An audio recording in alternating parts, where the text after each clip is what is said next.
वीर वेंकट सत्यनारायण भगवान की जय। अथ प्रथमोऽध्याय कथा प्रारंभ। पूर्वము శౌనగాది మహామునులు నైమిషారణ్యములో ఉండే వ్యాసశిష్యుడైన పురాణాలను చెప్పుడైన విశేష ప్రజ్ఞ కలవాడైన సూత పౌరాణికుల దగ్గరికి వెళ్లి ఇలా అడిగారు శౌనగాది మహామునులు. ఓ సూత పౌరాణికుడా, ఏ వ్రతము లేదా పూజ చేసినా భూలోకంలో ఉన్న మనుష్యులందరికీ కూడా కష్టాలు తొలగిపోయి ధనధాన్యాలు కలిగి చివరకు వారికి ముక్తిని పొందే ఉపాయం కలదో దాన్ని చెప్పగలరు. అందుకు ఆ సూత పౌరాణికుడు శౌనగాది మహామునులకు ఈ విధంగా చెప్పసాగాడు.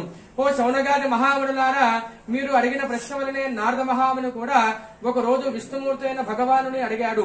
ఆ యొక్క విష్ణుమూర్తి నారద మహామునికి చెప్పిన విషయాలన్నీ కూడా నేను మీకు ఇప్పుడు చెప్తాను, శ్రద్ధగా వినండి.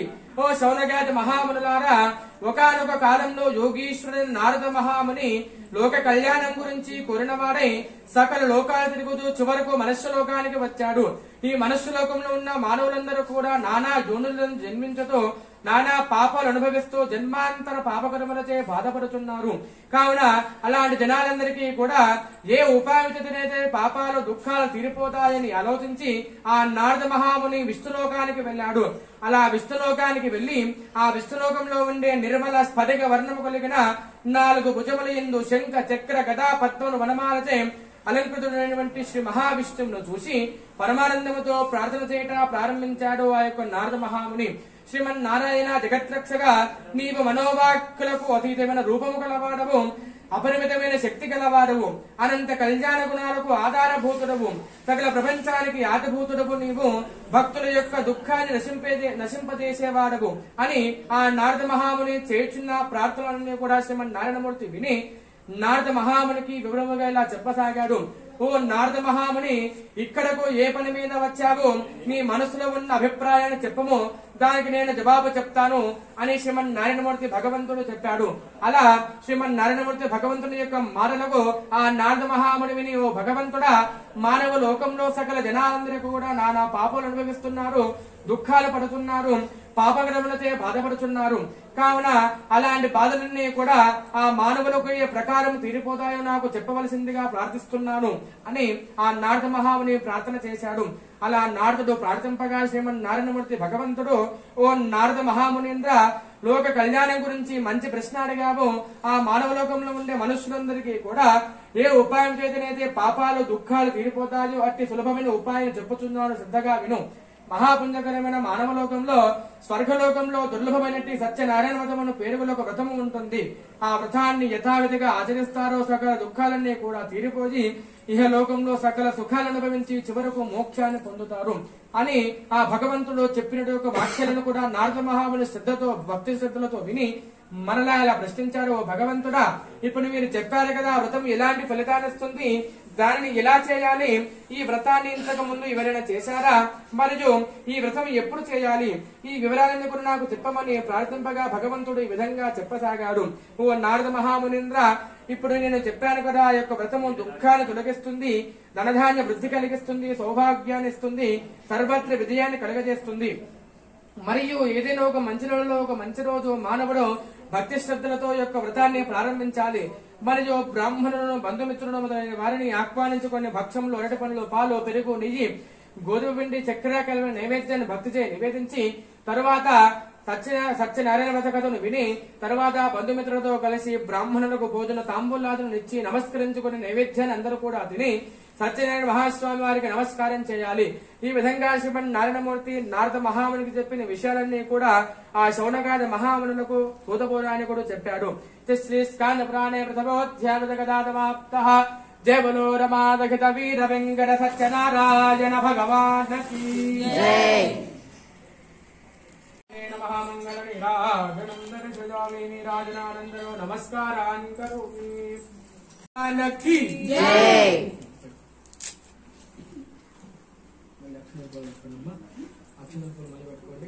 మళ్ళీ రెండో కథ ప్రారంభమవుతుందండి. అందరూ కూడా అదే విధంగా సత్యదేవాయ నమః అనుకుంటూ కథ వింటున్నారు. మళ్ళీ అథ తృతీయాధ్యాయ కథ ప్రారంభ. ఓ ఋషులారా, ఈ వ్రతాన్ని పూర్వం మొదట ఎవరిచే చేయబడినదో దానిని చెప్పుచున్నానని ఆ సూత పౌరాణికుడి విధంగా ప్రారంభించాడు. అందమైన కాశీ పట్టణం అనే ఒక పట్టణంలో అతి దరిద్రుడైన ఒక బ్రాహ్మణుడు ఉండేవాడు. అతడు ఆకలిసి అలమడిస్తూ తన గ్రామంలో రోజు భిక్ష కొరకు తిరుగుతుండేవాడు. దుఃఖముతో ఉన్న ఆ బ్రాహ్మణుడు చూసి శ్రీమన్ నారాయణమూర్తి భగవంతుడు ఆ యొక్క బ్రాహ్మణుల పట్ల ప్రేమ కరుణ కలవాడు కావున ఆ యొక్క బ్రాహ్మణ దగ్గర వృద్ధ బ్రాహ్మణ రూపంలో దర్శనమిచ్చాడు. అలా వృద్ధ బ్రాహ్మణ రూపంలో వెళ్లి ఆయన దగ్గర ప్రత్యక్షమై ఓ బ్రాహ్మణుడా, అనేక దుఃఖాలు కలవాడవై భిక్ష కొరకు ఎందుకు ఇలా తిరుగుతున్నావో చెప్పమని అడిగాడు. అలా భగవంతుడు నారాయణమూర్తి యొక్క మాటను విని, నేను అతి దరిద్రులను భిక్ష కొరకు ఈ గ్రామంలో తిరుగుతున్నాను, మీకు ఏదైనా ఉపాయం తెలిసినా నా దగ్గర దయచేసి చెప్పాలని ఆ యొక్క బ్రాహ్మణుడు అడిగాడు. ఓ బ్రాహ్మణుడా, నీవు అడిగిన ప్రశ్నకు జవాబు చెప్పుతున్నాను. సత్యనారాయణ పేరు గల విష్ణువు కోరిన కోరికలను ఇచ్చేవాడు. కావున మనుషులు ఎవరైనా కూడా ఈ యొక్క వ్రతాన్ని ఆచరిస్తారు, అప్పుడే సర్వ దుఃఖాలను కూడా తొలగిపోతాయి. కావున అట్టి సత్యనారాయణ వ్రతం నీవు కూడా చేయవని ఆ యొక్క వ్రతం యొక్క విధి విధానం కూడా ఆ యొక్క బ్రాహ్మణునికి వివరించి అనంతరం అదృశ్యమయ్యాడు. తర్వాత ఆ యొక్క పేద బ్రాహ్మణుడు ఆ వృద్ధ బ్రాహ్మణుడు రూపంలో నారాయణ చెప్పిన యొక్క వాక్యాలను కూడా శ్రద్ధతో విని ఆ యొక్క వ్రతాన్ని ఆచరించడానికి ఆ రాత్రి నిద్ర కూడా రాక తెల్లవారుజామునే లేచి సత్యనారాయణ వ్రతాన్ని చేయడానికి కావాల్సిన ధనం కొరకు తిరిగాడు. వచ్చిన ధనముతో పూజా సామాగ్రిని తీసుకుని ఒక రోజు శుభ సమయంలో బంధుమిత్రులు అందరూ కూడా పిలుచుకుని బ్రాహ్మణులను పిలుచుకుని వ్రతము చేశాడు. అది మొదట ఆ యొక్క బ్రాహ్మణుడు ప్రతి నెల తన ఇంట్లో సత్యనారాయణ వ్రతాన్ని చేసి సర్వ పాపాలను కూడా పోగొట్టుకుని చివరకు మోక్షాన్ని పొందాడు. కావున భూమిలో ఉండే మానవుడు ఎప్పుడు యొక్క వ్రతాన్ని ఆచరిస్తారో అప్పుడే సర్వ దుఃఖాలను కూడా తొలగిపోతాయి అని శ్రీమన్ నారాయణమూర్తి భగవంతుడు ఆ నారద మహామునికి చెప్పాను. అలా ఉండగా ఆ శౌనకాది మహామునులు సూత పౌరాణికులు ఇలా అడుగుతున్నారు, ఓ శౌనకాది మహామునులారా, ఇంకా ఏమైనా తెలుసుకోవాలనుకుంటున్నారా అని అడిగి సూత పౌరాణికుడు ప్రశ్న వేశాడు. అలా ప్రశ్న వేయగా శౌనకాది మహామునులు, ఓ సూత పౌరాణికుడా, ఆ యొక్క బ్రాహ్మణుడు ప్రతి నెల తన ఇంట్లో వ్రతం చేస్తున్నారని చెప్పారు కదా, కాబట్టి ఆ యొక్క బ్రాహ్మణుని చూసి ఇంకా ఎవరైనా వ్రతాన్ని ఆచరించారా మాకు చెప్పండి, మాకు తెలుసుకోవాలని ఆశగా ఉంది అని ఆ శౌనకాది మహామునుడు సూత పౌరాణికుడు ప్రశ్నిస్తారు. అలా ప్రశ్నించగా సూత పౌరాణికుడు, ఓ శౌనకాది మహామునులారా, ఆ బ్రాహ్మణుని వలన ఆ యొక్క ఒక బ్రాహ్మణుడు ఒక రోజు ప్రతి నెల తన ఇంట్లో వ్రతం చేస్తుండగా అలా ఒకసారి ఒక కట్టెలు అమ్ముకున్న వాడు ఆ యొక్క బ్రాహ్మణుడు ఇంటి బయట కట్టెల మోపును దింపుకుని దాహంతో ఆ యొక్క బ్రాహ్మణుని ఇంటిలోనికి వెళ్లి ఆ యొక్క బ్రాహ్మణుని చూసి నమస్కరించి, ఓ స్వామి, మీరు ఏ యొక్క వ్రతం చేస్తున్నారో ఆ వ్రతం ఎటువంటిది, దాన్ని చేసిన ఏం ఫలితం వస్తుంది, నాకు చెప్పండి, నాకు తెలుసుకోవాలని ఆశగా ఉందని చెప్పి బ్రాహ్మణుని అడిగాడు ఆ కట్టెలమ్ముకున్నవాడు. ఓ కట్టెలమ్ముకున్నవాడా, ఈ యొక్క వ్రతము సత్యనారాయణ వ్రతము ఇది సర్వాభీష్టాలు కలగజేస్తుంది. ఈ వ్రతమును ఆచరించినందుకు నాకు సమస్తమైన ధనధాన్యం కలిగింది, సంపత్తు కలిగిందని బ్రాహ్మణుడు చెప్పాడు. అలా చెప్పగా ఆ యొక్క బ్రాహ్మణుని వలన ఆ వ్రతమహిమను కట్టెలమ్ముకున్న వారు కూడా బాగా విని శ్రద్ధతో విని తెలుసుకుని మిక్కిలి సంతోషంతో నీరు త్రాగి స్వామివారి యొక్క ప్రసాదాన్ని స్వీకరించుకుని తన నగరానికి వెళ్లి సత్యనారాయణ మహాస్వామి వారిని మనసులో ధ్యానం చేసుకుంటూ, నా దగ్గర ఉన్న కట్టెలు అమ్మడంతో ఎంత ధనం వస్తుందో ఆ ధనముతో నేను కూడా నీ యొక్క వ్రతాన్ని చేస్తాను స్వామి అని చెప్పి స్వామివారికి మనసులో సంకల్పం చేసుకున్నాడు. అలా సంకల్పం చేసుకుని ఆ రాత్రి నిద్రపోయాడు. అలా నిద్రపోయి మరుసటి రోజు తన దగ్గర ఉన్న కట్టెల మోపుని నెత్తి మీద పెట్టుకుని ఆ యొక్క పట్టణంలో ఎక్కడ ధనవంతులు ఉంటారో ఆ వీధికి వెళ్లి ఆ రోజు ఆ కట్టెలను అమ్మాడు. అలా అమ్మగా ఆ రోజు వచ్చిన విధంగా కాకుండా ఆ రోజు చాలా ధనం వచ్చింది. ఆ వచ్చిన ధనముతో పూజా సామాగ్రిని తీసుకుని అరటి పండ్లు, చక్కెర, నెయ్యి, పాలు, గోధుమ పిండి వీటిని అన్నింటినీ కూడా తీసుకుని తన ఇంటికి వెళ్లి బంధుమిత్రులతో కలిసి ఒక రోజు ఆ కట్టెలమ్ముకున్న వాడు యథావిధిగా సత్యనారాయణ వ్రతాన్ని చేశాడు. అలా చేసినందుకు స్వామివారు సంతోషించి ఆ కట్టెలమ్ముకున్న వారికి ధనము, పుత్రులు కలిగేలా చేసి ఇహలోకంలో సకల సుఖాలు అనుభవించేలా చేసి చివరకు మోక్షాన్ని ప్రసాదించాడు. శ్రీ స్కాంద పురాణే తృతీయోధ్యాయ కథా సమాప్తః. జయ బలో రమాతఖిత వీర వెంకట సత్యనారాయణ భగవాన్ కీ జై. గౌరేభ్యో గౌరగౌరధరేభ్యః సర్వేభ్యః సర్వధర్వేభ్యో నమస్తే అస్తు రుద్రరూపేభ్యః. సత్యనారాయణ స్వామినే నమో నమః. మంగళ నీరాజనం దర్శయామి శుద్ధాచమనీయం సమర్పయామి నమస్కారాన్ కరోమి. జయ బలో రమాతఖిత వీర వెంకట సత్యనారాయణ భగవాన్ కీ జై. మళ్ళీ మూడవ కథ ప్రారంభమవుతుంది. అదేవిధంగా వింటూ ఉండాలి శ్రద్ధగా. అథ తృతీయాధ్యాయ కథా ప్రారంభ. శౌనకాది మహామునులారా, మరలా చెప్పుచున్నానని సూత పౌరాణికుడు శౌనకాది మహామునులకు మూడవ కథ ఇలా ప్రారంభిస్తున్నాడు. పూర్వము సత్యవాకు కలవాడైన ఉల్కాముఖుడన్న పేరుగోల ఒక రాజు ఉండేవాడు. అతడు ప్రతిరోజు కూడా దేవాలయానికి వెళ్లి అందులో ఉండే బ్రాహ్మణులకు ధనమిచ్చుతుండెను. కమలముల వంటి ముఖము కలిగిన బాధ్యతో కూడి ఆ ఉల్కాముఖుడనే రాజు ఒక రోజు ఒక నదీ తీరం దగ్గర సత్యనారాయణ వ్రతాన్ని ప్రారంభించాడు. ఆ వ్రతం ప్రారంభించిన కాలంలో ఆ యొక్క నదీ తీరం దగ్గరికి సాధువునకు వైశ్యుడు వ్యాపారం చేద్దామని విశేష ధనముతో కొడుకున్న వాడే వచ్చి ఆ నదీ తీరం దగ్గర ఒడును నిలుపుకొని రాజు దగ్గరకు వెళ్లి వినయపూర్వకంగా ఇలా ప్రశ్నించాడు, ఓ రాజా, నీవు భక్తితో చేస్తున్న వ్రతం ఎట్టిది, దాన్ని వివరించండి అని పలికాడు. అందుకు రాజు, ఓ సాధువ, నేను సంతానం గురించి సంతానం కోరిన వాడిని అనంత తేజస్సు గల విష్ణుమూర్తి యొక్క వ్రతాన్ని చేస్తున్నాను అని ఆ ఉల్కాముఖుని రాజు చెప్పిన వాక్యాలను కూడా ఆ యొక్క వైష్ణుడు విని ఆసక్తితో, రాజా, ఈ వ్రతం గురించి నాకు కూడా చెప్పండి, నేను కూడా వ్రతాన్ని ఆచరిస్తాను. నాకు కూడా ఇప్పటి వరకు సంతానం కలగలేదు. ఈ వ్రతం వలన నాకు సంతానం కలుగుతుందని నిశ్చయించుకొని ఆ ఉల్కాముఖుడు రాజు చెప్పిన వాక్యాలను కూడా ఆ యొక్క వైశ్యుడు శ్రద్ధతో విని తన యొక్క వ్యాపారాన్ని ముగించుకుని సంతోషంతో ఇంటికి వెళ్లాడు. అలా ఇంటికి వెళ్లి భార్యతో శ్రీ సత్యనారాయణ వ్రతాన్ని చేసిన మనకు సంతానం కలుగుతుందని చెప్పి, మనకు ఎప్పుడు సంతానం కలుగుతుందో అప్పుడే ఈ యొక్క వ్రతాన్ని, స్వామి యొక్క వ్రతాన్ని చేద్దామని తన యొక్క భార్య లీలావతితో కూడా సంకల్పం చేసుకున్నారు. ఒకనొక రోజు భార్య లీలావతి తన భర్తతో ఆనందంతో ఉండగా సత్యనారాయణ మహాస్వామి యొక్క అనుగ్రహమైన గర్భవతిని 10 యవన లేని ఒక ఆడబిడ్డను ప్రసవించింది. ఆ కన్య దినదినము శుక్లపక్ష చంద్రుని వల్లే వృద్ధ పొందను పిదవ ఆ కన్యకు కళావతి అనే నామకరణం చేశారు.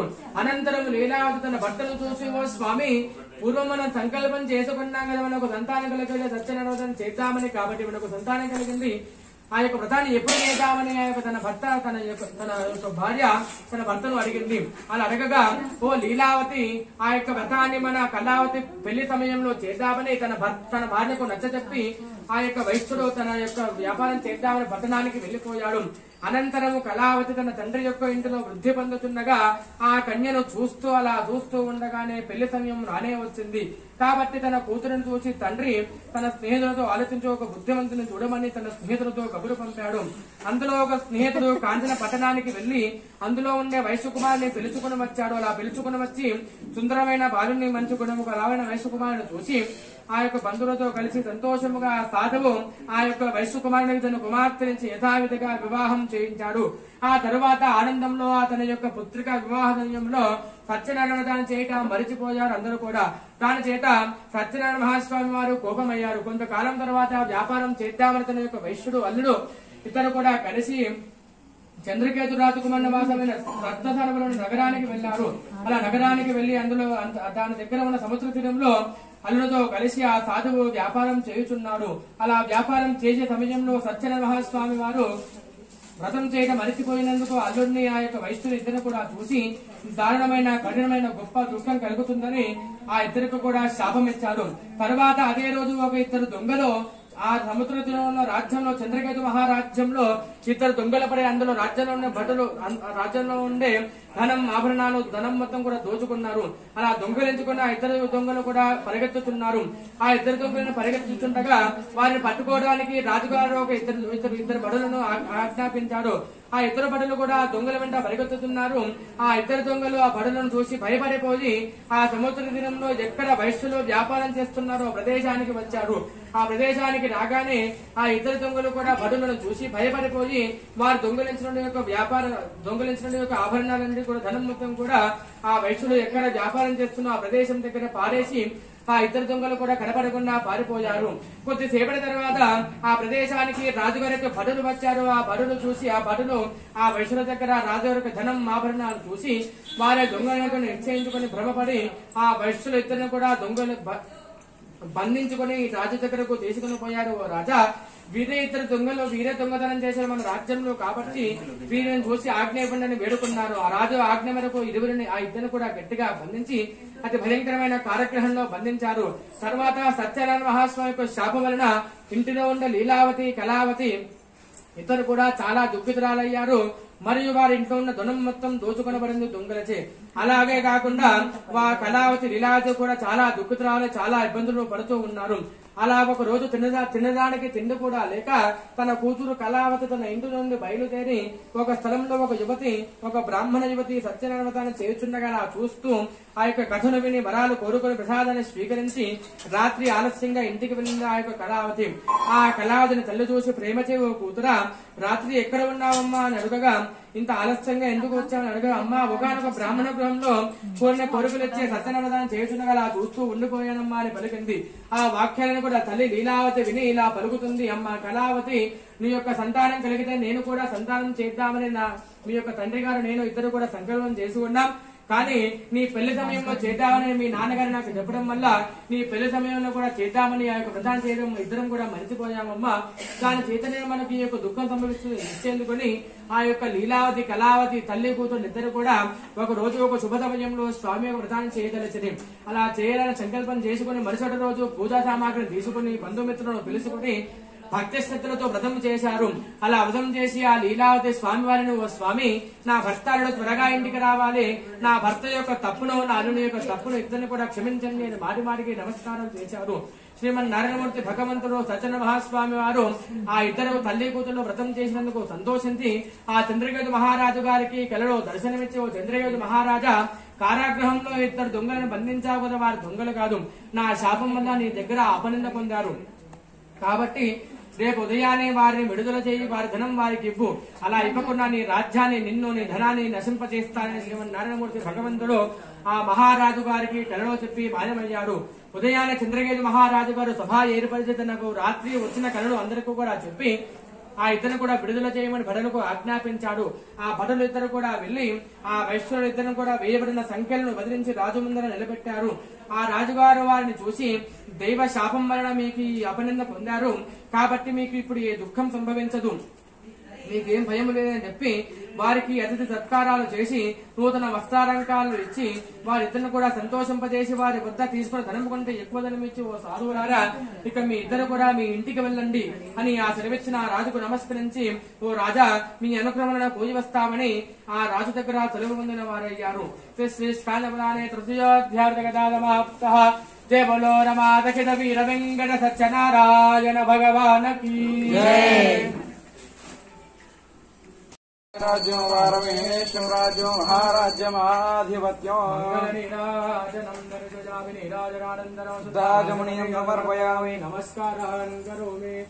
जय बोलो रमादखित वीर वेंकट सत्यनारायण भगवान की जय। నాలుగో గద ప్రారంభమవుతుందమ్మా. అదేవిధంగా సత్యదేవాయ నమః అనుకుంటూ వింటూ ఉండాలి. అథ చతుర్థాధ్యాయ గదా ప్రారంభ. అలా ఆ సాధువులు ఇద్దరు కూడా రాజు యొక్క ఆజ్ఞను పొందిన వారి మార్గ మధ్యంలో బ్రాహ్మణులకు ధనములిచ్చుతో తన నగరానికి ప్రయాణమై పోవుచున్నారు.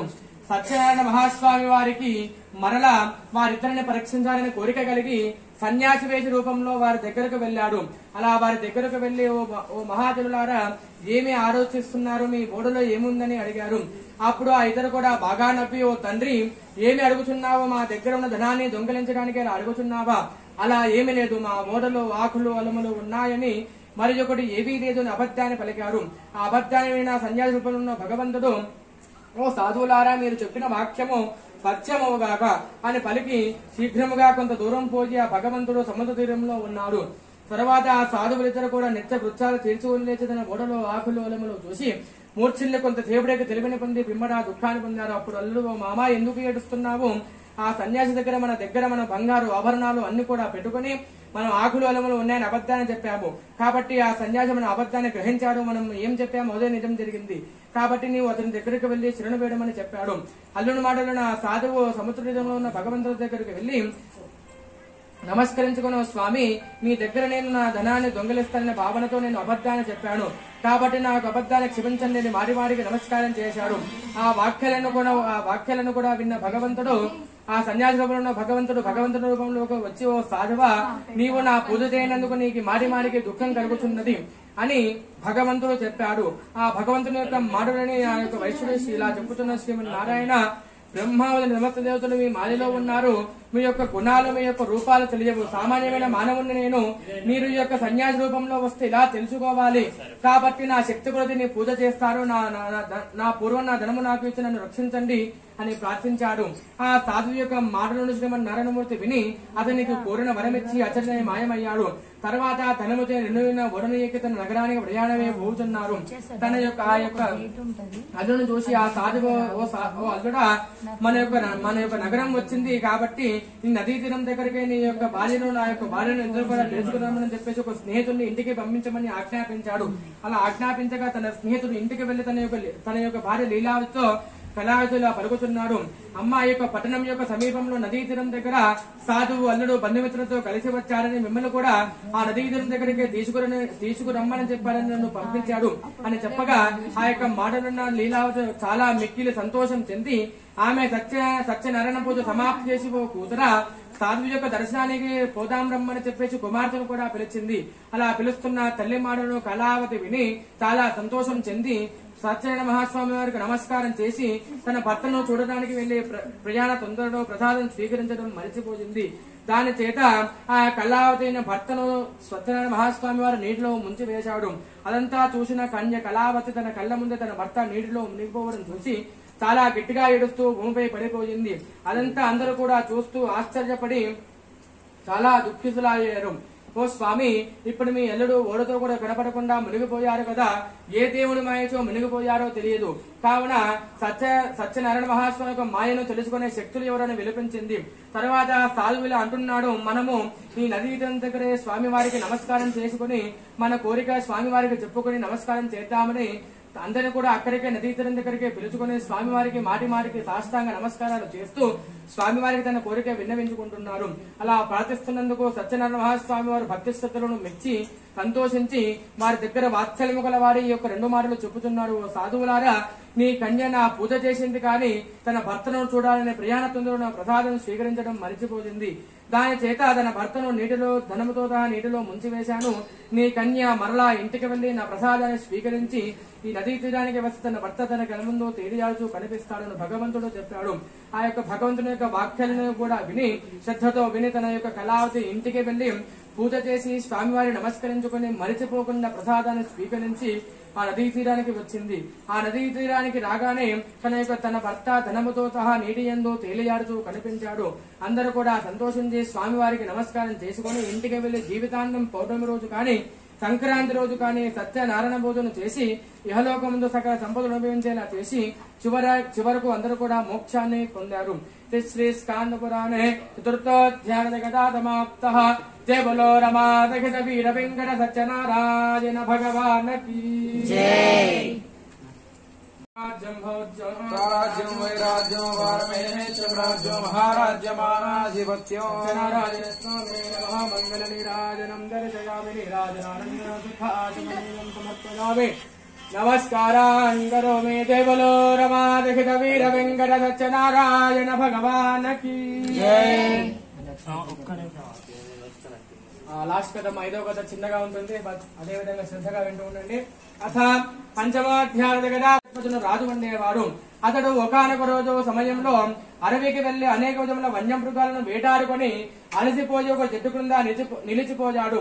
అదే చెట్టు క్రింద గొల్లవారు భక్తి శ్రద్ధలతో సత్యనారాయణ చేయుచుండగా ఆ తుంగధ్వజుడైన రాజు వారిని చూసి అక్కడకు వెళ్ళక గర్భముతో నమస్కారం కూడా చేయలేదు.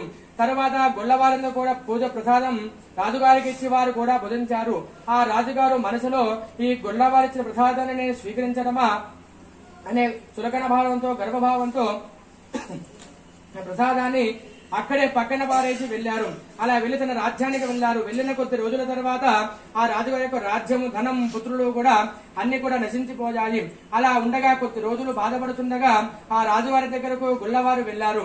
అలా గుల్లవారు వెళ్లి ఆ రాజుగారితో, రాజా, మీరు ఆ రోజు చులకన భావంతో మేము ఇచ్చిన ప్రసాదాన్ని స్వీకరించకుండా అక్కడ పక్కన పారేసి వచ్చారు కదా, అప్పటి నుంచి మీకు ఏదో ఒక కీడు సంకోచిస్తుంది. కాబట్టి మరలా మీరు ఆ సత్యదేవ యొక్క పూజలు చేస్తే మీ యొక్క రాజ్యాన్ని, మీ పుత్రులను, మీ ధనాన్ని మీరు అందరినీ కూడా మరలా సంపాదిస్తారు అని ఆ గొల్లవారు చెప్పగా ఆ రాజుగారు అన్ని కూడా గ్రహించి నిజమేనని గ్రహించుకుని మరలా ఆ గొల్లవారితో కలిసి భక్తి శ్రద్ధలతో అదే చేతు క్రింద సత్యదేవ వ్రతాన్ని చేశాడు. ఆ స్వామివారు, ఆ రాజుగారు సత్యదేవ వ్రతాన్ని చేసినందుకు స్వామివారు సంతోషం చెంది మరలా ఆ రాజుగారి యొక్క రాజ్యాన్ని, ధనాన్ని, పుత్రులను కలిగేలా చేసి సుఖాలను అనుభవించేలా చేసి చివరకు మోక్షాన్ని ప్రసాదించాడు. ఎవరైతే భక్తితో సత్యపూజ చేస్తారో వారు సత్యదేవ యొక్క కృపచే ధనధాన్య అధికారాన్ని పొందుతారు. దరిద్రుడు వ్రతాన్ని చేసిన ధనధాన్య పుత్ర పౌత్రాలను పొందుతారు. భయము పోతుంది, కరుణ ఫలాలను అనుభవిస్తారు. అంత్యమందు సత్యలోకానికి వెళ్తారు. శౌనకాది మహామునులారా, ఏ వ్రతము చేయలేనితే మానవునికి దుఃఖం పోతుందో అట్టి సత్యనారాయణ వ్రతాన్ని చెప్పాను. విశేషముగా కలియుగంలో సత్యబోధ ఫలప్రదంగా ఉంటుంది. కొందరు సత్యదేవుడిని సత్యేశ్వరుడని, కొందరు సత్యనారాయణుడని, కొందరు సత్యదేవుడని పిలుస్తారు. సత్యదేవుడు నానా రూపాలు ధరించుకుని సమస్త జనాలకు కోరిన కోరికలు ఇచ్చేవారే ఉంటారు. కావున ఓ శౌనకాది మహామునులారా, ఈ వ్రతాన్ని ఎవరైతే నిత్యం చదువుతారో, ఎవరు వింటారో వారి పాపాలన్నీ కూడా సత్యదేవుని యొక్క కృపతే నశిస్తాయని సూత పౌరాణికుడు శౌనకాది మహామునులకు ఈ యొక్క 5 కథలను చెప్పి ఈ యొక్క కథలను ముగిస్తున్నాడు. శ్రీ స్కాంద పురాణే పంచమోధ్యాయ జయ బలో రమాదహిత వీర వెంకట సత్యనారాయణ భగవాన్ కీ జై.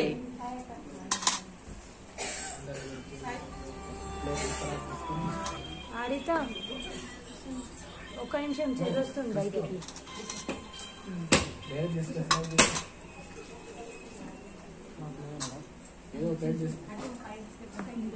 అమ్మ విస్తరా కావాలమ్మ ఒకటి. ఆ ప్లేట్ తీసుకున్నా కదా, వాటర్ బబుల్ పెన్.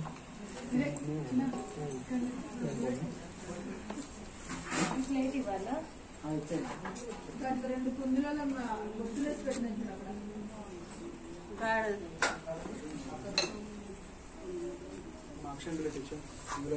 ప్లేట్లు వేసి మన అందరి దగ్గర అక్షంతల పూలు ఉన్నాయి కదా, పంతులు గారు మీ దగ్గరకు వస్తారు.